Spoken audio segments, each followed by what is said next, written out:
지난주까지 우리가 산상수훈이라고 하는 예수님의 귀한 가르침들이 기록되어 있는 장들을 보았었죠. 5, 6, 7장, 약 3장에 걸쳐 가지고 그렇게 봤는데 3개장이 이제 간단하게 요약을 한번 해볼까요?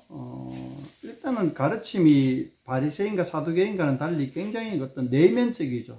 그들은 피상적이고 문자적 실천만을 하고 실제로 그 속에 있는 내면의 뜻, 깊은 뜻은, 이제 심층적인 뜻은 외면하는, 그래서 외식하고 하는 그러한 것을 지적하고 그러지 말고 정말 말씀의 본질, 오경에서 가르치고 있는, 토라에서 가르치고 있는 본질을 따르라 라고 하는 것이 그 취지였고, 결론적으로 행하라 그렇게 이야기하는 것이 우리가 산상수훈이었습니다. 그런데 이제 그 산상수훈의 마지막 부분 7장 28절 29절 한번 보면은 사실 요 7장 28, 29절의 말씀은 8장에 갖다 붙이는 것이 나을 뻔했어요. 그죠? 끊지 않고. 그런데 옛날에 우리가 장절을 나누던 어떤 한 수도원의 수도사가 요거를 7장에다 붙여버렸죠. 그렇지만은 요 5, 6, 7장의 결론이라고도 할 수가 있습니다. 7장 28, 29절 뭐냐 하면은 무리들이 그의 가르치심에 놀라니 이는 그 가르치심이 권위 있는 자와 같고 그들의 세관 결과 같지 않더라. 권위 있는 자, 예수님이 권위 있는 자다. 이렇게 이제 결론 이렇게 비슷하게 냈고 8장부터의 출발점으로 삼았습니다. 권위 있는 자, 이걸 한번 생각해 봅시다. 자, 권위 있는 자가 있으면 그 다음에 어떻게 해야 돼요? 서기관들과 같지 않고 그 가르침에 놀라고 권위 있는 자와 같다. 그러면은 이제 놀라운 가르침을 권위 있는 자로부터 따라다니며 배워야 하는 그런 과제가 주어져 있는 거죠. 많은 사람들은 당신 훌륭합니다 박수치고 그냥 떠나버려요. 그렇지만은 똑똑한 소수의 무리들은 그 사람 밑에 가서 이제는 수행을 하려고 할 겁니다. 그런 것처럼 이제 8, 9장에서 이제 이야기하는 것은 권위 있는 자에게 복종하기를 원하는 그러한 내용들이 담겨져 있죠. 마태복음을 흔히 우리는 이제 예수님의 왕적인 그 역할들을 강조하는 복음서다 이렇게 이야기하고 있는데, 오늘도 마찬가지로 8장, 9장은 전체로 예수님이 권위 있는 자고 하나님 나라의 왕이시다라는 것을 강조하고 있습니다. 산상수훈을 우리가 들어보면 굉장히 아주 강한 윤리적인 말씀들이 많이 있죠. 그래서 강한 윤리적인 말씀들이 많이 있고 그것을 우리는 감히 따라할 수 없다라고 이야기하는 사람도 있고, 저는 그렇지 않고 이것은 우리가 꼭 실천해야 될 내용이다라고 이야기하고 있습니다만은, 저는 그걸 꼭 실천해야 되는 내용이고 실천하지 못할 이유가 없다라고 얘기하지만은 실질적으로 현실적으로 우리는 연약합니다. 이론적이야 가능하지만 현실은 그렇지 못하다는 것을 솔직하게 인정을 해야 된다는 거죠. 현실은 아주 토인적인 인내력과 절제력을 가지고 하면은 하지 못할 것은 아닙니다만은, 현실적인 내용에 들어서는 우리는 굉장히 유혹에 약하고 또 여러 가지 정신력도 부족하고 여러 가지 또 한계에 부닥쳐서 우리는 넘어질 수밖에 없는 존재라는 것도 인정을 해야 됩니다. 그럴 때에 우리는 8, 9장을 통해서 해결점을 찾을 수가 있습니다. 바로 예수님을 우리의 리더로 인정한다는 겁니다. 의대에 학생들이 입학을 하잖아요. 의대 학생들 스스로는 의사가 될 수 있는, 물론 열심히 노력하면은 자기 스스로의 힘으로도 의사가 될 수 있는 자질을 갖춘 사람도 있겠지만, 대부분은 선배 의사로부터 그 사사를 받아야 되고 교수로부터 여러 가지 지식을 전수받아야 되는 그러한 의존적인 상태가 되는 거죠. 그리고 마찬가지로 우리도 하나님 나라에 들어왔지만은 예수님을 우리의 지도자로, 우리의 스승으로, 우리의 리더로, 그리고 우리의 왕으로 주권자로 인정을 하지 않으면은 하나님 나라의 산상수훈에서 가르쳐주는 그러한 여러 가지 좋은 말씀들을 실천할 수 있는 능력이 없다. 그래서 우리는 8장 9장을 통해서 예수님을 우리의 리더로 인정하기를 원하는 그러한 내용들이 담겨져 있습니다. 자, 한번 그러면 8장 9장을 통해서 예수님을 우리의 리더로 권위 있는 자로 인정하게 되는 그러한 내용들이 어떤 식으로 펼쳐지는지 한번 살펴봅시다. 8장 1절에 보면 예수님이 산에서 내려오시니 우리가 산상수훈 산에서 가르쳤다 하니까 이제 산에서 내려와요. 내려오니까 이제 산상수훈 가르치면 끝이에요. 가르치면 끝이고 이제 실전적인 측면에서 이제 펼쳐집니다. 2절에 보면 한 나병 환자가 나와 절하였는데 주여 원하시면 저를 깨끗게 하실 수 있나이다. 이 나병 환자는 대체적으로 우리는 이제 한센병, 문둥병으로 보고 있습니다. 전통적으로는 근데 구체적으로 증거를 대라 하면 되지는 못해요. 그냥 그렇게 우리끼리 그냥 알고 있는 정도. 그렇게 한 나병 환자가 주여 원하시면 저를 깨끗하게 원하시면 예수님이 원하시는 아닙니다. 그래서 나병 환자 스스로 아무리 산상수훈의 훌륭한 교훈의 말씀들을 지켜도 이 병 고치는 것에 대해서는 그 윤리적인 가르침 속에서 해결점이 안 나와요. 나병 환자는 스스로 빠져나올 수 없는 상태에 놓여 있는 거죠. 그리고 이 나병 환자 하는 문둥병 한센하는 거는 전염성이 있다고 알려져 있기 때문에 사회생활을 하지 못합니다. 격리된 생활을 해야 됩니다. 그리고 사회적으로 격리될 뿐만 아니라 종교적으로도 굉장히 나쁜 취급을 받습니다. 죄인 취급을 받습니다. 종교적으로도. 사회적으로 격리되고 종교적으로 죄인 취급받는 사람이 이 피부병, 전염병에 걸려 있는 사람이죠. 그런 상태에 있는 사람이 예수님이 원하시면, 권위 있는 자가 원하시면 나의 이 상태도 해결될 겁니다. 라고 이야기를 합니다. 그럴 때 예수님이 내가 원하노니 깨끗함을 받으라. 능력자, 지도자, 권위 있는 자가 원하니까 깨끗함을 받으라. 그리고 4절에 보면은 삼가 아무에게 드리지 말고 다만 가서 제사장에 네 몸을 보이고 모세가 명한 예물을 드려 그들에게 입증하라. 그리고 병이 나았다 안 나았다, 전염병이 전염성이 없어졌다 하는 그걸 갖다 사회적으로 인정받는 제도가 바로 제사장에게 몸을 보이는 거죠. 제사장은 당시에 의사의 역할까지 같이 감당했다는 거죠. 그런 사람에게 가서 이제 전염성이 없고 피부병이 나았으니까 사회로 복귀해라 하는 그러한 그 절차를 밟아라라고 4절에서 이야기하고 있는 겁니다. 그게 뭐냐 하면 이제 공동체로 되돌아오는 거죠. 문제가 해결됐다는 거죠. 삼가 아무에게도 이르지 말고 하는 것도 이제 우리가 여러 가지로 해석을 할 수가 있는데, 요거는 이제 지속적으로 저 뒤에 계속 의문적으로 나옵니다. 어떤 치유 현장에서는 계속해서 비밀을 요구합니다. 한시적 엠바고라 그럽니까 뭡니까? 한시적 정보를 갖다 차단시키는 어떤 그런 주문이 계속해서 나옵니다. 그것에 대해서는 나중에 또 따로 한번 말씀드릴까 싶었고요. 그 다음에 5절부터 보면은 백부장이 나와가 자기 하인의 중풍병을 고쳐달라 이렇게 얘기합니다. 중풍병이라 하는 거는 요즘 말로는 뭐라 그래요? 뇌졸중에 걸려가지고 사지가 이제 마음대로 못 쓰는 그런 사람들이죠, 그죠? 예. 그런 중풍병에 백부장이 하인이 이제 걸려서 고생하는데 예수님께 와서 고쳐달라고 그래요. 근데 이 백부장은 로마의 군인 장교입니다. 이스라엘 민족의 별로 인정받지 못하는 이방인, 이스라엘 민족을 괴롭힌다고 생각되는 이방인 군인의 장교. 우리로 치면 일제시대 때 일본 군인의 장교쯤 된다 이렇게 생각하면 이미지가 비슷합니다. 그만큼 이제 미운 털이 박혀 있고 그리고 터부시하고 나쁜 놈이라는 사회적으로 명시되어 있는 그런 위치에 있는 사람이 예수님이라는 한 훌륭한 스승에게 와서 자기 하인을 고쳐달라고 합니다. 그럴 때 이제 예수님이 백부장 집에 가려고 하니까 백부장이 내 집에 돌아가 있겠는데 우리 집 너무 누추해가지고 미안해서 들어오라 소리 못하겠고 그냥 말씀만 얘기만 해줘도 우리 내 하인이 낫겠으니까 이야기만 좀 해달라. 이렇게 이야기하니까 예수님이 와 이만한 믿음은 이스라엘 백성 중에서도 보지 못했다. 이 이방인에게서 이런 믿음을 보다니 참 진짜 놀랍다.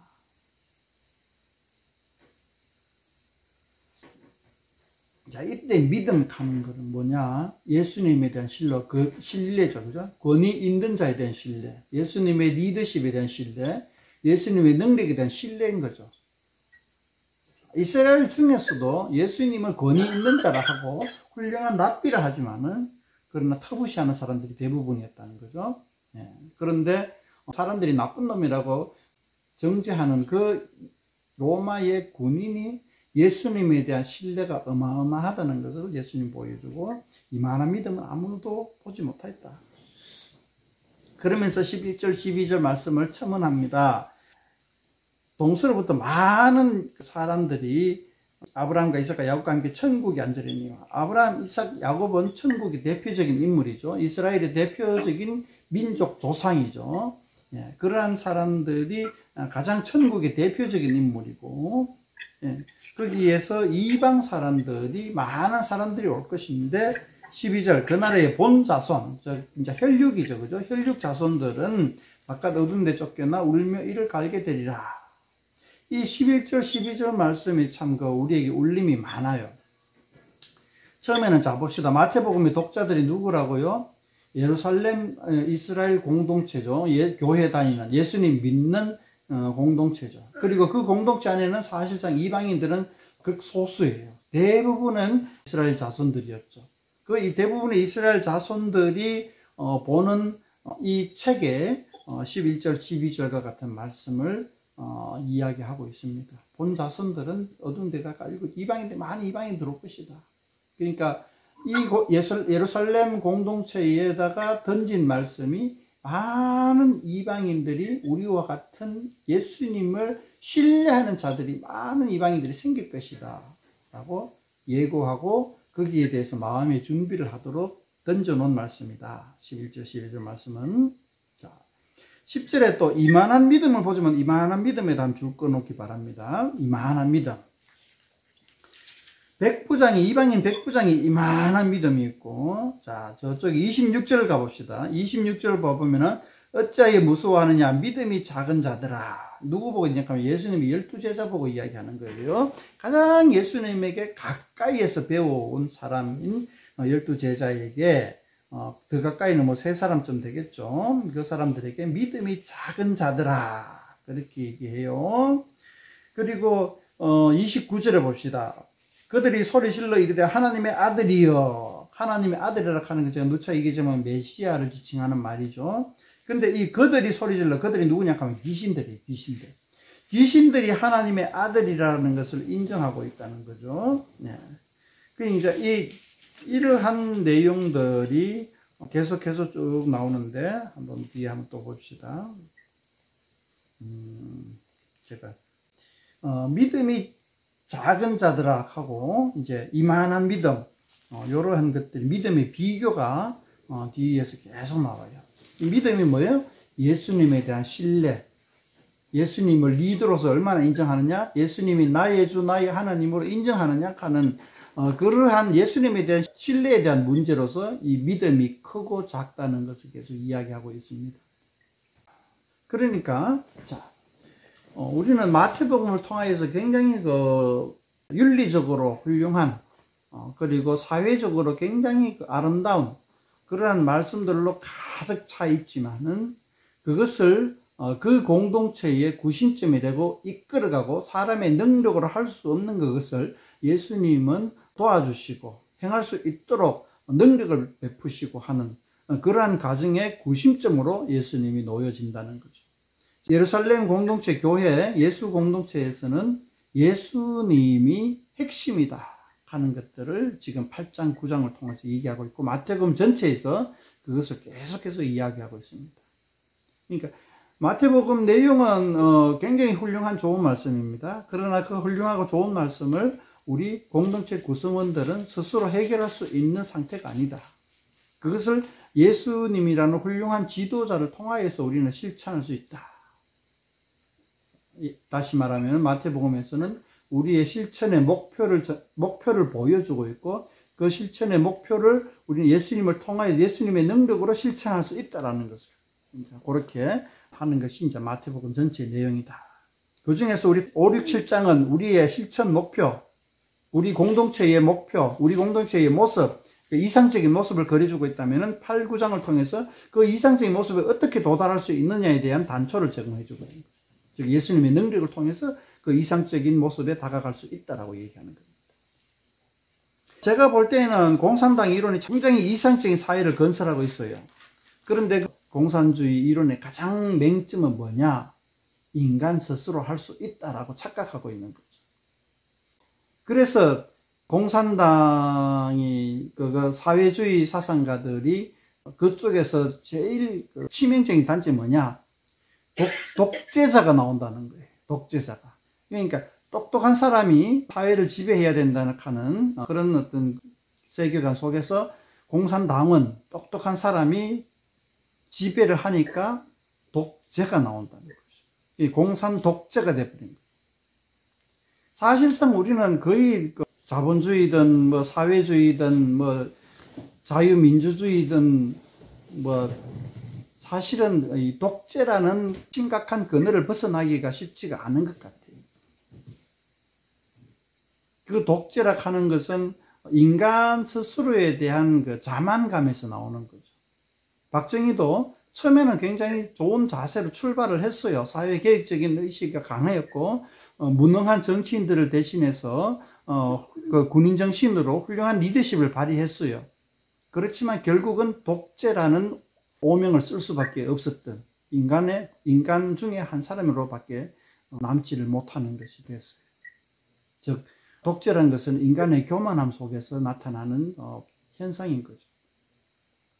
자, 5, 6, 7장에서 보여주는 아름다운 이상적인 사회를 우리는 인간 스스로 해결하는 그런 마음이 아니라 예수님이라는 하나님의 아들의 존재에 의존함으로써 이룰 수 있다라고 지금 8장, 9장에서 얘기하고 있고, 그래서 예수님을 권위 있는 자로 얼마나 너희들이 신뢰하느냐에 대한 문제를 8, 9장을 통해서 이야기하고 있는 겁니다. 자, 봅시다. 백부장에게 마지막에 13절에 이렇게 얘기하죠. 가라, 네 믿은 대로 될지다. 예수님을 신뢰하는 만큼 될 것이다. 자, 그 다음에 이제 14절부터 17절 사이에는 베드로의 장모님의 열병을 고치는 이야기가 나옵니다. 그것에서 17절, 우리의 연약한 것을 친히 담당하시고 병을 짊어지셨도다. 즉 우리의 리더는 우리의 연약한 것을 친히 담당하고 우리의 병, 그러니까 육신의 병도 그렇고 정신적인 병도 그렇고 우리가 처한 상황 속에서 예수님이 친히 우리의 치료자가 되어 주신다라는 사실이죠. 니뜩 내몰라라가 아니고 우리의 연약한 것을 네 약하니까는 도태 이런 것이 아니라, 우리가 보통 고등학교에 가면은 요즘 학교에 그렇게 가르치죠. 1등급만 위해서 가르칩니다. 모든 거는 서울대 몇 명 보내느냐 여기에 지금 몰빵하고 뒤에는 다 밑밥 깔아주는 거죠. 고등학생들 사이에는 그렇게 얘기합니다. 방석. 등급이 낮은 애들은 방석이죠. 1등급을 위한 방석. 자리 깔아주는 것밖에 안 됩니다. 그런 것이 아니라 우리 예수님은 약한 자들의 짐을 친히 담당하신다. 도태가 아니라 약한 자들을 이렇게 세워주시는 리더다. 그러므로 우리는 내가 약하다는 것을 부끄러워할 필요가 없어요. 오히려 약하니까 예수님이 더 잘 보여주실 거다. 우리 보통 애기들은 엄마 앞에서 엄살을 부리잖아요. 왜 엄살을 부려요? 자기에게 더 관심을 가져달라고 엄살을 부리잖아요. 더 약한 척 하잖아요. 그러니까 우리는 약한 것을 부끄러워할 필요가 전혀 없다는 거예요. 내가 부족하다는 걸 전혀 부끄러워할 필요 없다는 거죠. 혹시 내가 유혹에 빠져가지고 잘못된 길로 갔을 때에도 우리는 공동체 안에서 부끄러워할 필요는 없어요. 나 지금 이러니까 나 좀 도와달라고 공동체에 이렇게 드러내놓고 이야기할 수가 있다는 겁니다. 특히 우리 공동체의 주인 되시는 예수님께는. 솔직히 나 힘들어요. 솔직히 나 예수님을 권위 있는 자로 신뢰하는 것도 좀 모자래요. 나 이렇습니다. 솔직히 얘기하면 돼요. 그랬을 때 예수님은 우리의 리더는 우리의 권위 있는 자는 우리를 그래도 도와주실 거다. 그 내용들이 이제 마태복음 뒤에 가면 자세히 잘 나와 있어요. 그럼 그때 가서 이야기하고. 자, 17절 말씀을 우리가 한번 묵상하고 나에게 한번 적용해 보면 좋겠고요. 18절부터 보면은 그렇죠. 이제 그 서기관이 예수님 따르겠습니다 하니까 예수님이 여우도 굴있고 공중에 새도 거처가 있고 인자는 머리 둘 곳이 없다. 그리고 21절에 우리 아버지 장사 좀 하게 좀 나 잠깐 외출 좀 갔다 올게요 하니까 안 된다. 계속 너는 출석해라. 아버지가 죽었는데도 외출증 안 끊어줘요. 예수님이. 자, 이 무슨 말씀이냐? 18절에서 22절. 자, 예수 공동체 안에서 그만큼 예수님과 어떤 밀착적인 관계를 유지하는 것이 중요하다. 이런 뜻이 되겠죠. 어떤 그 상황 속에서 어떤 상황을 핑계대고 예수님과 거리를 유지하는 그런 상황세가 되어서는 안 되겠다라는 거죠. 자, 23절에 보면 이제 아까 이야기했던 믿음이 작은 자들아, 백부장의 믿음과 정반대되는 예수님의 제자들의 상태를 지금 이야기하고 있죠. 풍랑이, 배에 타고 있는데 풍랑이 일어나가지고 배가 뒤집혀지게 됐으니까 예수님 보고, 예수님, 우리 죽겠습니다. 걱정돼 죽겠습니다. 그러니까 예수님이 믿음이 작은 자들아. 즉, 예수 공동체에는, 평안한 배가 아닙니다. 풍랑 속에서 막 흔들흔들거리고 위태위태하고 여러 가지 위기와 고비를 만나게 되는 그런 예수 공동체입니다. 그럴 때에도 예수님을 권 있는 자를 우리 공동체의 리더를 신뢰하는 믿음이 필요하다는 거죠. 이거 우리 공동체 이거 완전히 개털되는 거 아니냐 하고 그럴 때에도 끝까지 예수님을 신뢰하는 믿음을 잃지 않아야 된다는 거죠. 저도 마찬가지입니다. 이제 10년째 여기서 저는 이 주일날만 되면은 설교하고 예배드리고 가지만은 그동안에 많은 사람들이 오고 갔지만은 오늘 지금 현재의 모습은 우리 혈육들밖에 없잖아요. 때로는 저도 많이 실망을 하고 회의감도 들고 하지만은 그러나 그 희망을 놓지는 않았어요. 지금도 마찬가지고. 그리고 마지막 제가 생애를 다 할 때까지도 어쩌면은 이 모양을 그대로 유지할 수도 있어요. 그렇지만은 예수님에 대한 신뢰는 잃어버리지 않는다. 하나님의 뜻이 있을 것이고 이것을 통하여서 또한 하나님의 나라를 확장시켜 나갈 것이다라는 확신 속에 제가 여기서 예배드리고 또 기도하며 많은 사람들에게 하나님의 뜻을 알리고자 노력하는 거죠. 그런 믿음들을 우리는 요구하는 거죠. 바다에서 풍랑이 일어날 때에도 불구하고. 그럴 때 이제 막 흔들리고 하면은 믿음이 작은 자예요. 이건 제자고 뭐고 목사고 뭐고 필요 없어요. 신학교 박사라도 필요 없어요. 우리가 예수님에 대한 신뢰가 흔들린다면은 우리는 믿음이 작은 자들아 하는 꾸중을 들을 수밖에 없는 거죠. 28절에 보면은 귀신도 예수님을 하나님의 아들로 고백하고 있습니다. 그런데 귀신은 예수님을 하나님의 아들로 고백하지만은 스스로 돼지떼에 들어가가 몰살당하게 되는 그러한 운명을 거치게 되어 있죠. 자, 그러한 그 영적인 세계에서도 예수님을 하나님의 아들로 인정한다. 이제 그러니까 이제 우리 예수님을 따르는 사람들은 예수님을 권위 있는 자, 하나님의 아들로서 믿음 있는 사람들이 되어라라고 이야기하고 있는 것이 8장입니다. 다음 주에 9장에 가서 또 이야기하고 있지만은 예수님에 대한 강한 신뢰를 요구하고 있습니다. 8, 9장은 예수님에 대한 강한 신뢰, 예수님을 믿고 따라오라. 그것이 이제 오늘 일단은 일부 8장의 이야기였습니다. 질문 있거나 또 제가 많이 건너뛰었죠. 그것에 대해서 상세하게 더 이야기하고 싶은 부분이 있으면 이야기해 주시면 고맙겠습니다.